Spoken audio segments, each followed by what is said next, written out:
Hi hello ನಮಸ್ತೆ, welcome back to our YouTube channel Gavya blogs in Kannada. ಎಲ್ಲರೂ ಹೇಗಿದ್ದೀರಾ? ನಾನಂತೂ ತುಂಬ ಚೆನ್ನಾಗಿದ್ದೀನಿ. ಐ ಹೋಪ್ ನೀವೆಲ್ಲ ಕೂಡ ತುಂಬ ಚೆನ್ನಾಗಿದ್ದೀರಾ ಅಂತ ಅಂದ್ಕೊಂಡಿದ್ದೀನಿ. ಇದು ಬಂದು ಸಂಡೇ ವ್ಲಾಗ್ ಆಗಿರುತ್ತೆ. ಇನ್ನು ವೀಕ್ ಫುಲ್ ವರ್ಕ್ ಮಾಡಿ ಸಂಡೇ ಒಂದಿನ ಹಾಲಿಡೇ ಬಂದರೆ ಎಷ್ಟು ಖುಷಿ ಇರುತ್ತಲ್ವ.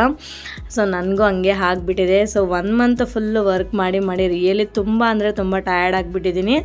ಇನ್ನು ಇವತ್ತು ಸಂಡೇ ಆಗಿರೋದ್ರಿಂದ ಸ್ವಲ್ಪ ಲೇಟಾಗೇ ಎದ್ದೆ. ಒಂದು 8 ಗಂಟೆಗೆ ಎದ್ದಿದ್ದೀನಿ ಫ್ರೆಂಡ್ಸ್. ಎದ್ಬಿಟ್ಟು ಇನ್ನು ಇವಾಗ ದೋಸೆ ಹಿಟ್ಟು ರೆಡಿ ಮಾಡಿ ಇಟ್ಕೊಂಡಿದ್ದೆ ಆವಾಗಲೇ. ಅದಕ್ಕೆ ಚಟ್ನಿ ಮತ್ತು ಆಲೂಗಡ್ಡೆ ಪಲ್ಯನ ಪ್ರಿಪೇರ್ ಮಾಡ್ತಾಯಿದ್ದೀನಿ. ಇನ್ನು ನಮ್ಮ ಮನೇಲಿ ಮಕ್ಕಳಿಗೆ ಚಟ್ನಿ ಒಂದಿದ್ರೆ ಸಾಕು, ನನಗೆ ನಮ್ಮ ಹಸ್ಬೆಂಡ್ಗೆ ಆಲೂಗಡ್ಡೆ ಪಲ್ಯನ ಮಾಡ್ಕೊತಾ ಇದ್ದೀನಿ. ಆ್ಯಂಡ್ ಇನ್ನೊಂದು ಕಡೆ ಕಾಫಿನ ಮಾಡ್ಕೊತಾ ಇದ್ದೀನಿ. ಸ್ವಲ್ಪ ಲೇಟಾಗಿ ಎದ್ವಲ್ಲ, ಆಗಲೇ ಫುಲ್ಲು ಹೊಟ್ಟೆ ಹಸಿತಾ ಇದೆ. ನಮ್ಮ ಮಕ್ಕಳಂತೂ ಫುಲ್ಲು ವೆಯ್ಟಿಂಗು, ಯಾವಾಗ ಕೊಡ್ತೀಯಾ, ಬೇಗ ಕೊಡು ಅಂತ. ಅದಕ್ಕೋಸ್ಕರ ಫಸ್ಟು ಮಕ್ಕಳಿಗೆ ಚಟ್ನಿ ಮಾಡೋಣ ಅಂತ ಮಾಡ್ತಾಯಿದ್ದೀನಿ. ನನಗೋಸ್ಕರ ಸ್ವಲ್ಪ ಬೆಲ್ಲದ ಕಾಫಿನ ಮಾಡ್ಕೊತಾ ಇದ್ದೀನಿ. ನಾನು ಕಾಫಿಗೆ, ಟೀಗೆ ಎಲ್ಲದಕ್ಕೂ ಕೂಡ ನಾನು ಬೆಲ್ಲನೇ ಯೂಸ್ ಮಾಡ್ತೀನಿ. ಸಕ್ಕರೆ ಫುಲ್ ಕಂಪ್ಲೀಟಾಗಿ ಅವಾಯ್ಡ್ ಮಾಡ್ತಾ ಇದ್ದೀನಿ. ಅದೇನೋ ಬಿಟ್ಟು ಅವಾಗಲೇ ಸಕ್ಕರೆ ಹಾಕ್ಕೊಳ್ಳೋಕ್ಕೆ ಕೂಡ ಇಷ್ಟ ಆಗ್ತಿಲ್ಲ. ಸಕ್ಕರೆನ ಬಿಟ್ಬಿಟ್ಟು ಬರೀ ಬೆಲ್ಲನೇ ಬೇಕು ಅಂತ ಅನಿಸುತ್ತೆ. ಸೊ ಅದಕ್ಕೋಸ್ಕರ ನಾನು ಜಾಸ್ತಿ ಬೆಲ್ಲನೇ ಯೂಸ್ ಮಾಡ್ತೀನಿ. ಬೆಲ್ಲ ತುಂಬ ಒಳ್ಳೆಯದು. ಈಗ ಚಟ್ನಿ ಅಂತೂ ಪ್ರಿಪೇರ್ ಮಾಡಿದ್ದಾಯಿತು. ಫಸ್ಟು ಮಕ್ಕಳಿಗೆ ದೋಸೆನ ಹಾಕ್ಕೊಡ್ತಾಯಿದ್ದೀನಿ. ಟೈಮ್ ನೋಡ್ತಾ ಆಲ್ರೆಡಿ 9:30 ಆಗಿಬಿಟ್ಟಿದೆ. ಅದಕ್ಕೋಸ್ಕರ ಫಾಸ್ಟಾಗಿ ದೋಸೆನ ಹಾಕ್ಕೊಡ್ತಾಯಿದ್ದೀನಿ. ಆಮೇಲೆ ಇನ್ನು ಪಲ್ಯ ಮಾಡೋಣ ಅಂತ ಹೇಳಿ. ಮಕ್ಕಳಂತೂ ಫುಲ್ ವೆಯ್ಟಿಂಗು. ಒಂಥರ ಮಕ್ಕಳು ಆ ಥರ ಹೊಟ್ಟೆ ಹಚ್ಕೊಂಡ್ಬಿಟ್ರೆ ನಮಗಂತೂ ಇನ್ನೂ ಟೆನ್ಷನ್ ಆಗಿಬಿಡುತ್ತೆ. ಅದಕ್ಕೋಸ್ಕರ ಬೇಗ ದೋಸೆನ ಹಾಕ್ಕೊಡ್ತಾಯಿದ್ದೀನಿ. ಆ್ಯಂಡ್ ವೀಕ್ ಡೇಸಲ್ಲಿ ದೋಸೆ ಮಾಡೋಕ್ಕೆ ರಿಯಲಿ ಆಗೋದೇ ಇಲ್ಲ ಫ್ರೆಂಡ್ಸ್.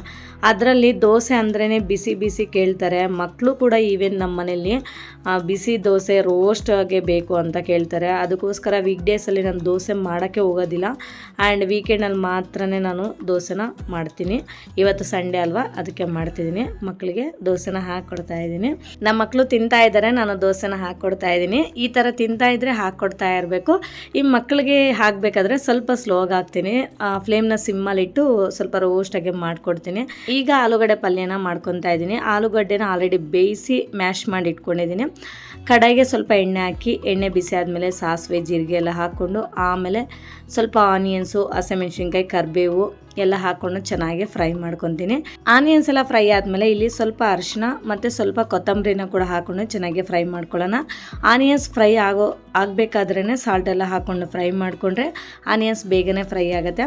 ಆಮೇಲೆ ಬೇಯಿಸಿ ಮ್ಯಾಶ್ ಮಾಡಿ ಇಟ್ಕೊಂಡಿರೋ ಪೊಟ್ಯಾಟೋನ ಕೂಡ ಇದರಲ್ಲಿ ಹಾಕ್ಕೊಂಡು ಚೆನ್ನಾಗಿ ಮಿಕ್ಸ್ ಮಾಡಿಕೊಂಡು ಒಂದು 2 ಮಿನಿಟ್ಸ್ ಆಗಿ ಫ್ರೈ ಮಾಡಿಕೊಂಡ್ರೆ ಎಮ್ಮಿ ಆಗಿರೋ ಆಲೂ ಫ್ರೈ ಅಂತೂ ರೆಡಿ ಆಯಿತು. ನೀವು ಆಲ್ರೆಡಿ ತಮ್ಮನೇಲಿ ನೋಡಿದ್ರೆ ನಿಮಗೆ ಗೊತ್ತಾಗಿರುತ್ತೆ, ನಾವು 5 ಡೇಸ್ ಟ್ರಿಪ್ ಹೋಗ್ತಾ ಇದ್ದೀವಿ. ಸೊ ಅದಕ್ಕೋಸ್ಕರ ಈಗ ಪ್ಯಾಕಿಂಗ್ನ ಮಾಡ್ಕೊತಾ ಇದ್ದೀನಿ. ಸೊ ಎಲ್ಲೆಲ್ಲಿ ಹೋಗ್ತಿದ್ದೀವಿ ಏನು ಅಂತ ಹೇಳಿ ನಾನು ಅಪ್ಡೇಟ್ ಮಾಡ್ತಾ ಹೋಗ್ತೀನಿ. ಸೊ ನೋಡ್ತಾ ಇರಿ ವೀಡಿಯೋಸ್ನ, ಮಾತ್ರ ಎಲ್ಲಿ ಸ್ಕಿಪ್ ಮಾಡಿದೆ ನೋಡಿ. ನಾವೀಗ 5 ಡೇಸ್ ಟ್ರಿಪ್ ಹೋಗ್ತಾ ಇದ್ದೀವಿ. ಸೊ ಎಲ್ಲೆಲ್ಲಿ ಹೋಗ್ತಿದ್ದೀವಿ ಅಂತ ಹೇಳ್ತೀನಿ. ಅಯೋಧ್ಯೆ ಮತ್ತು ಕಾಶಿಗೆ ಹೋಗ್ತಾ ಇದ್ದೀವಿ. ನಾನು, ನಮ್ಮ ಫ್ಯಾಮಿಲಿ 4 ಮೆಂಬರ್ಸು ಮತ್ತು ನಮ್ಮ ಅತ್ತೆ ಮಾವ, ಟೋಟಲ್ ಎಲ್ಲ 6 ಮೆಂಬರ್ಸ್ ಹೋಗ್ತಾ ಇದ್ದೀವಿ. ಇವಾಗ ಅದಕ್ಕೋಸ್ಕರ ಬ್ಯಾಗ್ನ ಪ್ಯಾಕ್ ಮಾಡ್ತಾ ಇದ್ದೀನಿ. ಸೊ ಈಗ ಒಂದು ಸೀರೆನ ಇಟ್ಕೊತಾ ಇದ್ದೀನಿ. ಏನಾದರೂ ಹಾಕೊಳ್ಳೋಕ್ಕಾಗುತ್ತೋ ಇಲ್ಲೋ ನೋಡೋಣ, ಬಟ್ ಇಟ್ಕೊತಾ ಇದ್ದೀನಿ ಒಂದು ಸೀರೆ ಅಷ್ಟೇ. ನನಗಂತೂ ಎಲ್ಲಾದರೂ ಔಟ್ಸೈಡ್ ಟ್ರಿಪ್ ಹೋದಾಗ ಸೀರೆ ಎಲ್ಲ ನಾನು ಜಾಸ್ತಿ ತೊಗೊಳ್ಳೋದೇ ಇಲ್ಲ. ಫಸ್ಟ್ ಆಫ್ ಆಲ್ ತೊಗೊಳ್ಳೋದೇ ಇಲ್ಲ, ಯಾಕಂದರೆ ಅಲ್ಲಿ ಕನ್ವಿನಿಯೆಂಟ್ ಇರುತ್ತೋ ಇಲ್ವೋ ಹಾಕ್ಕೊಳ್ಳೋಕ್ಕೆ ಅಂತ ಹೇಳಿ. ಇವಾಗ ನೋಡೋಣ ಅಂತ ತೊಗೊತಾ ಇದ್ದೀನಿ. ನೆಕ್ಸ್ಟು, ಸೊ ನಾವು ಹೋಗ್ತಿರೋದು 5 ಡೇಸ್ ಟ್ರಿಪ್ಪು. ಸೊ ಹೋಗ್ಬೇಕಾದ್ರೆ ಒಂದು ಡ್ರೆಸ್ ಹಾಕ್ಕೊಂಡು, ಆಮೇಲೆ ಬರಬೇಕಾದ್ರೆ ಒಂದು 3 ಡೇಸ್ಗೆ 3 ಪೇರ್ ಬಟ್ಟೆ ಇಟ್ಕೊಂಡ್ರೆ ಸಾಕು ಅಂತ ಹೇಳಿ ನೋಡ್ತಾ ಇದ್ದೀನಿ. ಈಗ ನೋಡಿ, ಟಾಪ್ ತುಂಬ ಚೆನ್ನಾಗಿದೆ ಅಲ್ವಾ. ವಿಶಾಲ್ ಮಾರ್ಟಲ್ಲಿ ತೊಗೊಬಂದಿದ್ದು. ಸೀಸರ್ ತಗೊಂಬೋಗಿದ್ದಲ್ಲ ಕಟ್ ಮಾಡಾಕ, ಮತ್ತೆ ನೋಡು ಇದಾಗುತ್ತೆ. ಹೋಗಿ ಬೇಗ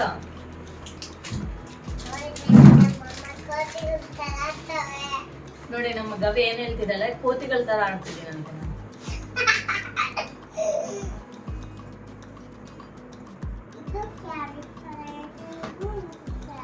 ಸೊ ಇದು ಈಗ ಸಮ್ಮರ್ಗೆ ಅಂತ ಹೇಳ್ಬಿಟ್ಟು ತಗೊಂಡ್ಬಂದೆ ಕಾಟನ್ ಫ್ರಾಕ್ಸು. ತುಂಬ ಚೆನ್ನಾಗಿದೆ ನೋಡಿ. ಇದು ಬಂದು 150 rupees.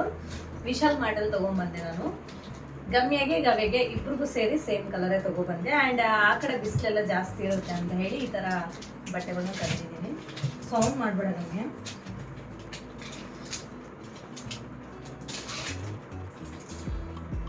Silent, don't fight.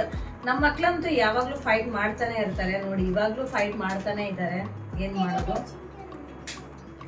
Actually ಏನಾಯಿತು ಅಂತಂದರೆ, ಸೊ ನಾನು ನಮ್ಮ ಮಕ್ಕಳು ತುಂಬ ಡಿಸ್ಟರ್ಬ್ ಮಾಡ್ತಾ ಇದ್ದಾರೆ ಫ್ರೆಂಡ್ಸ್, ಅದಕ್ಕೆ ನಾನು ವಾಯ್ಸ್ ಓವರ್ ಕೊಡ್ತೀನಿ, ಓಕೆನಾ? ಇದಕ್ಕೆ ಮ್ಯಾಚಿಂಗು ನಾವು ಬಟ್ಟೆ ಯಾವ್ದು ಹಾಕೊಂಡ್ರು ಕೂಡ ಈ ತರ ಟೀ ಶರ್ಟ್ ಆಗಿರ್ಬೋದು, ಮಕ್ಳಿಗೆ ಏನಾದ್ರು ಪ್ಯಾಂಟ್ ಅಂತಂದ್ರೆ ಈ ತರ ಇನ್ಕ್ಲೂಡ್ ಮಾಡ್ಬಿಟ್ಟು ಇದ್ರ ಒಳಗಡೆ ಇಟ್ರೆ ಸೊ ಈಸಿಯಾಗಿ ಸಿಗುತ್ತೆ ನಮ್ಗೆ. ಅಲ್ಲಿ ನಾವು ಎಲ್ಲಾದ್ರೂ ಔಟ್ಸೈಡ್ ಹೋದಾಗ ನಮ್ಗೆ ಫುಲ್ ಟೆನ್ಷನ್ ಆಗಿರುತ್ತೆ. ಸೊ ಅದಕ್ಕೋಸ್ಕರ ನಾನು ಈ ತರ ನೀಟಾಗಿ ಫೋನ್ ಮಾಡಿ ಇಟ್ಕೊತಾ ಇದ್ದೀನಿ. ಮಕ್ಳಿಗಂತೂ ನಾವೆಲ್ಲಾದ್ರೂ ಟ್ರಿಪ್ ಹೋಗ್ತಾ ಇದ್ರೆ ಸ್ವಲ್ಪ ಬಟ್ಟೆ 1 or 2 ಪೇರ್ ಅಂದ್ರೆ ಜಾಸ್ತಿನೇ ಇರ್ಬೇಕಲ್ವಾ? ಯಾಕೆ ಅಂತಂದ್ರೆ ಗಲೀಜ್ ಮಾಡ್ಕೊಂತಾರೆ, ಇಲ್ಲ ಅಂತಂದ್ರೆ ನಾವೆಲ್ಲ ನೀರಲ್ಲೆಲ್ಲ ಆಟ ಆಡ್ಬೇಕಾದ್ರೆ ಸ್ವಲ್ಪ ಜಾಸ್ತಿ ಬಟ್ಟೆ ಅಂತೂ ಬೇಕೇ ಬೇಕು. ಅದಕ್ಕೋಸ್ಕರ ಹೋಗೋದೊಂದಿನ ಬರೋದೊಂದಿನ 3 ಡೇಸ್ ಮಾತ್ರ ನಾವು ಅಯೋಧ್ಯೆ ಕಾಶಿ ನೋಡ್ಕೊಂಡು ಬರ್ತೀವಿ. ಸೊ ಆ 3 ಡೇಸ್ಗೆ 3 ಪೇರು, ಮತ್ತೆ ಬರೋಕ್ಕೊಂದಿನ ಹೋಗೋಕ್ಕೆ ಟೋಟಲ್ 5 ಪೇರ್ ಆದರೆ ಸಾಕಾಗತ್ತೆ. ಬಟ್ ಆದ್ರೂ ಮಕ್ಕಳಿಗೆ ಒಂದೊಂದು ಜೊತೆ ಎಕ್ಸ್ಟ್ರಾನ ಇಡ್ತಾ ಇದ್ದೀನಿ ಸೇಫ್ಟಿಗೆ. ಅದಕ್ಕೋಸ್ಕರ ಅದರಲ್ಲಿ ಸಮ್ಮರಲ್ಲಿ ವೆಕೇಶನ್ ಎಲ್ಲಾದ್ರೂ ಹೋಗ್ಬೇಕು ಅಂತಂದ್ರೆ ನಮಗೆ ಫಸ್ಟ್ ಆಫ್ ಆಲ್ ಕಂಫರ್ಟಬಲ್ ಇರುವಂತ ಬಟ್ಟೆಗಳೇ ಹಾಕ್ಬೇಕಾಗತ್ತೆ ಅಲ್ವಾ? ಸೊ ಅದಕ್ಕೋಸ್ಕರ ತುಂಬಾ ಅಕೇಶನ್ಸ್ಗೆ ಹಾಕುವಂಥದ್ದು ಫೆಸ್ಟಿವಲ್ ಡ್ರೆಸ್ಸಸ್ ಎಲ್ಲ ಹಾಕಕ್ಕೆ ಆಗೋದೇ ಇಲ್ಲ. ಅದಕ್ಕೋಸ್ಕರ ನಾರ್ಮಲ್ ಮಕ್ಕಳಿಗೆ ಅಂತ ಈ ತರ ಟೀ ಶರ್ಟ್ಸು ಮತ್ತೆ ನೈಟ್ ಪ್ಯಾಂಟ್ಸ್ ತರನೇ ಎಲ್ಲ ಇಡ್ತಾ ಇದ್ದೀನಿ. ಅದಕ್ಕೋಸ್ಕರ ಇದೆಲ್ಲ ಕೂಡ 99 ರುಪೀಸ್. ಇದೆಲ್ಲ ಕೂಡ 99 ರುಪೀಸು. ನಾನು ಇದರಲ್ಲಿ ವೆಂಕಟೇಶ್ವರ ಗಾರ್ಮೆಂಟ್ಸ್ ಅಲ್ಲಿ ತಗೊಂಡಿರೋದು. ತುಂಬಾ ಚೆನ್ನಾಗಿದೆ ಬಟ್ಟೆಗಳೆಲ್ಲ. ಸೊ ಇದಕ್ಕೆ ಕಾಂಬಿನೇಷನ್ ಆಗಿ ನಾನು ಲೆಗ್ಗಿನ್ ಪ್ಯಾಂಟ್ಸ್ ನ ತಗೊಂಡಿದ್ದೀನಿ. ನೋಡಿ ಈ ತರ ಲೆಗ್ಗಿನ್ ಪ್ಯಾಂಟ್ಸ್ ಅಂತೂ ಸೇಮ್ ನಾವು ಹೇಗೆ ಹಾಕ್ತೀವಲ್ವಾ ಅದೇ ಕ್ವಾಲಿಟಿಯಲ್ಲೇ ಬರುತ್ತೆ. ತುಂಬಾ ನೋಡಿ ಎಷ್ಟು ಪುಟಾಣಿ ಲೆಗ್ಗಿನ್ಸ್, ತುಂಬಾ ಕಂಫರ್ಟಬಲ್ ಇರುತ್ತೆ. ನಮ್ಮ ಮಕ್ಳಿಗಂತೂ ಲೆಗ್ಗಿನ್ ಪ್ಯಾಂಟ್ಸ್ ಅಂದ್ರೆ ತುಂಬಾ ಇಷ್ಟ ಆಗತ್ತೆ. ನಾನಂತೂ ಹೇಗೆ ನೋಡಿ ಇವಾಗ ಪಿಂಕ್ ಕಲರು ನೋಡಿ, ಪಿಂಕ್ ಇದೆ ಅಲ್ವಾ? ಸೊ ಪಿಂಕ್ ಕಲರ್ ಲೆಗ್ಗಿನ ಮ್ಯಾಚ್ ಮಾಡ್ತಾ ಇದ್ದೀನಿ. ಸೊ ಈ ತರ ಹಾಕ್ಬಿಟ್ರೆ ಮುಗ್ದೋಯ್ತು. ತುಂಬಾ ಚೆನ್ನಾಗೂ ಇರುತ್ತೆ ಅಂಡ್ ಕಂಫರ್ಟಬಲ್ ಆಗಿ ಇರುತ್ತೆ. ಮಕ್ಕಳಿಗೆ ಈ ಸಮ್ಮರ್ ಅಲ್ಲಿ ತುಂಬಾ ಕಂಫರ್ಟಬಲ್ ಆಗಿ ಇರುತ್ತೆ. ಸೊ ಅದಕ್ಕೋಸ್ಕರ ಈ ತರ ಬಟ್ಟೆಗಳನ್ನ ನಾನು ಪ್ಯಾಕ್ ಮಾಡ್ತಾ ಇದ್ದೀನಿ. ಇವಾಗ ನನ್ನ ಬಟ್ಟೆನ ಪ್ಯಾಕ್ ಮಾಡ್ಕೊತಾ ಇದ್ದೀನಿ. ಸೊ ನಾನು ಕೂಡ ಸ್ವಲ್ಪ ಕಾಟನ್ ಬಟ್ಟೆಗಳೇ ತಗೊತಾ ಇದ್ದೀನಿ. 3 ಡೇಸ್ಗೆ 3 ಪೇರು. ಇನ್ನು ಹೋಗ್ಬೇಕಾದ್ರೆ ಒಂದು ಡ್ರೆಸ್ಸು, ಬರಬೇಕಾದ್ರೆ ಒಂದು ಡ್ರೆಸ್ಸು. ಇದು ಕಾಟನ್ನೇ ನೋಡಿ.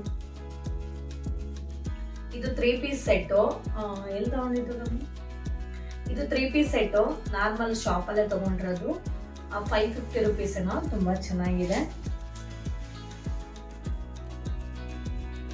ಇವಾಗೆಲ್ಲ ನಮಗೆ ಹೋಲ್ಸೇಲ್ ಆಗಿ ತಗೊಂಡ್ರೆ 550-600ಗೆಲ್ಲ 3 ಪೀಸ್ ಸೆಟ್ ಎಲ್ಲ ಸಿಗುತ್ತೆ. ಇನ್ನು 450ಗೆಲ್ಲ ಕೂಡ ಸಿಗುತ್ತೆ. ಅದೆಲ್ಲ ನಾವು ಕ್ವಾಲಿಟಿ ವೈಸ್ ನಮಗೆ ಸಿಗುತ್ತೆ ಬಟ್ಟೆಗಳೆಲ್ಲ. ಟಿಕೆಟ್ ಎಲ್ಲ ನಮಗೆ ಕೊಟ್ಟಿರ್ತಾರೆ. ಸೊ ವೆಯ್ಟ್ ಎಲ್ಲ ಎಷ್ಟಿರಬೇಕು ಅಂತ ಹೇಳಿ 15 kg normal luggage bag and 5 kg normal hand bag. ನಾನಂತೂ ಇನ್ನು 15 kg ಆ ಥರ ಆಗೋದಿಲ್ಲ. ಬಿಕಾಸ್ ನಾವು 4 ಮೆಂಬರ್ಸ್ ಇಂದ ಸೇರಿ ಒಂದು ಬ್ಯಾಗೆಲ್ಲ ಇಡ್ತಾ ಇದ್ದೀವಿ. ಆದಷ್ಟು ಕಮ್ಮಿ ಬಟ್ಟೆಗಳನ್ನ ಇಟ್ಕೊಳ್ತಾ ಇದ್ದೀನಿ.